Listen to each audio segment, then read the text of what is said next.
What's up, everyone? We're back. I'm Wheat. And I'm Ninetails. And this is Lights On, presented by Gloving.com and sponsored by our good friends over at Beverages. And you know, our judges are currently busy scoring all the competitive shows, and we wanted to give you guys some more streams and some more content in the meantime. So today we actually have one of our judges going over different aspects of the scorecard. Me and Ninetails over here will actually be scoring our own show from the previous round, and then we're going to give you our top 5 picks from the previous round. Are you ready? I'm ready. All right, so let's go ahead.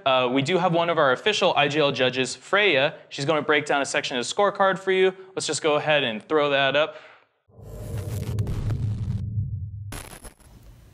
Hi guys, my name is Freyja. I'm helping judge Lights On Season 3, the novice bracket.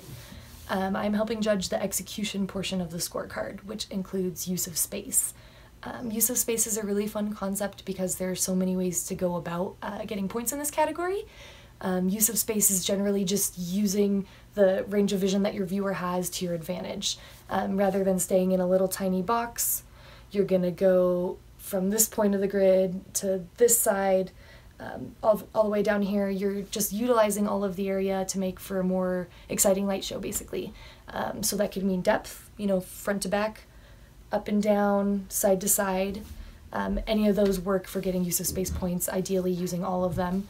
Long is really great at use of space. He does those fixed point isolations all over the grid.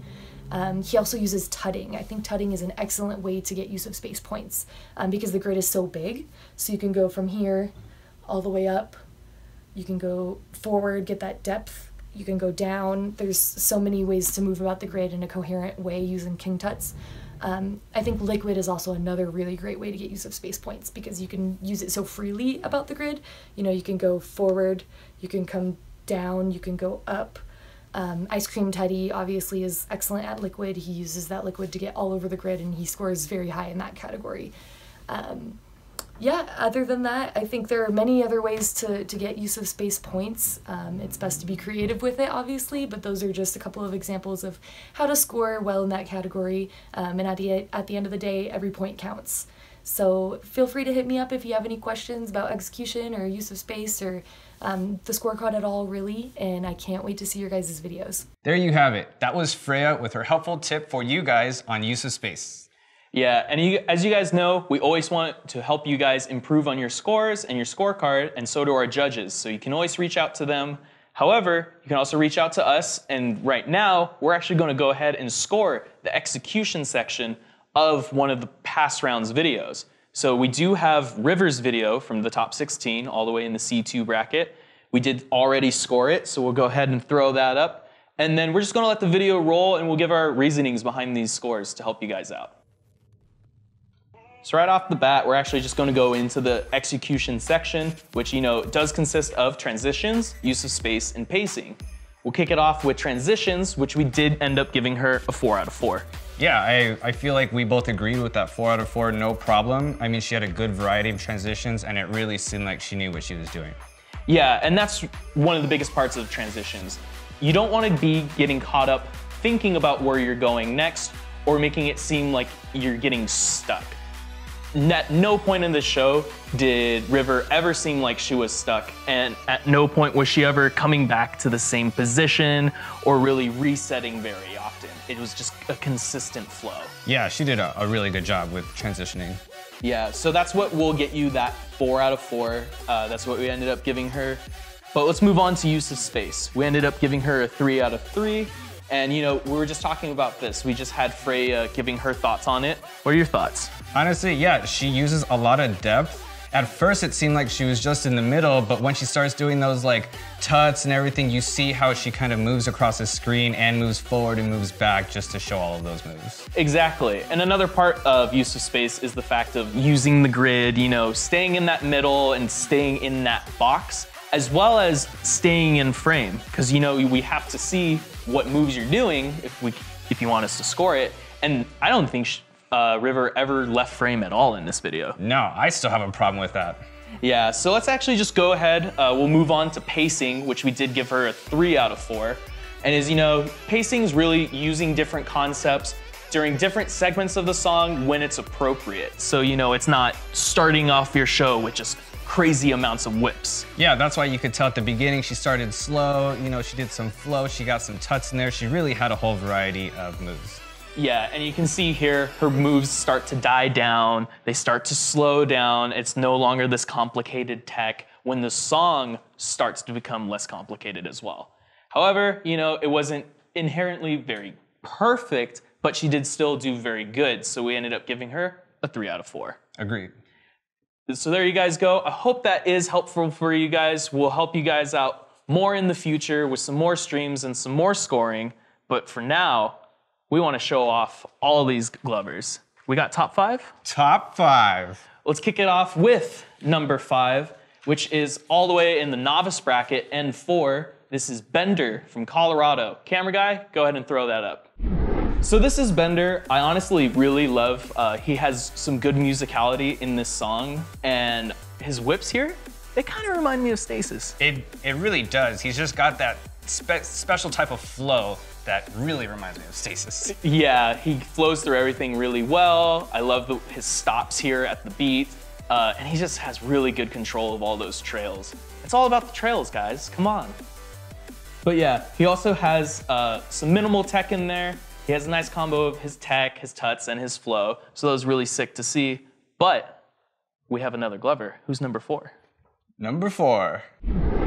Here we have Shortt, who is also from Colorado, which also Bender was from Colorado.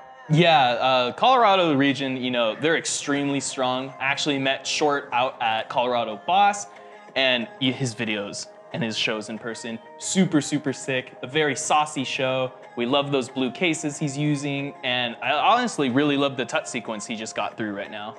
Yeah, honestly, those blue cases really, really got me. Look at that, look, those flails he's got, he looks like he's having a good time. Oh yeah, you can see him smiling. He's just enjoying himself, and that's what competition is all about. Just enjoy yourselves, guys. Have fun. Just have a good time.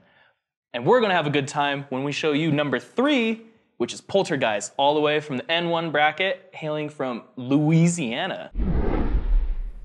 Our initial reaction when we saw Poltergeist's video was it just felt old school. That's really what I thought. And then I had to look it up, and he's only been gloving for 2 to 3 years. Yeah, you know, he's extremely talented, and I do love his camera setup here.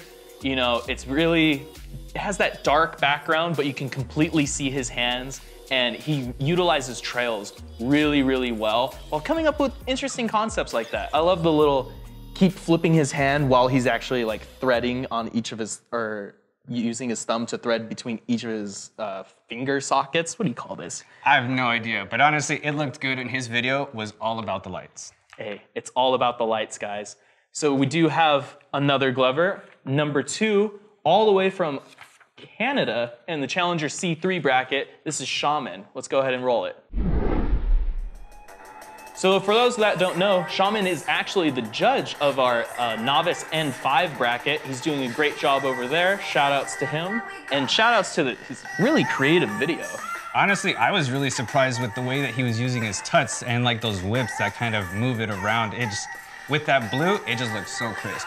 Yeah, I haven't seen a lot of people doing they'll do their 90-degree tut, but then they start to actually tilt their arm and move it completely upside down and start to flow with it and really just utilize all the different aspects of tutting, which is really, really cool to see. It really caught my attention. Yeah, you caught our eyes, man. But the number 1 person who caught our eyes this round, the entertainer himself, Jest, all the way from Minnesota and representing 3M for season 3. Let's go ahead and roll it. And like I said, this guy's an entertainer, he's a performer. You see it right off the bat. There's really there's no second guessing. I'm always interested watching his shows. It's really a performance all in itself. Yeah, and he's really creative. I love his use of digits and use of individual fingers and his dexterity, as well as his use of space in this video is really interesting.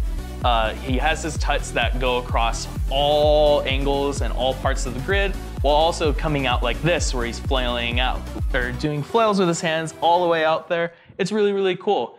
If you guys want to see any of these videos, make sure to check out this link, gloving.com/lightson. You can watch all the videos there, and you can find some information on how to join season 4. And that's our show this week. We really hope all the information was helpful for you guys. You know, if you have any questions, feel free to hit us up, hit up the judges, and you guys should follow us on social media. Where can they find us? They can find us on Instagram, Facebook, and Facebook groups with International Gloving League. So look those up and follow us. We do have it all here. If you guys want to check us out, make sure to follow us. You know, we are featuring you guys all the time on there.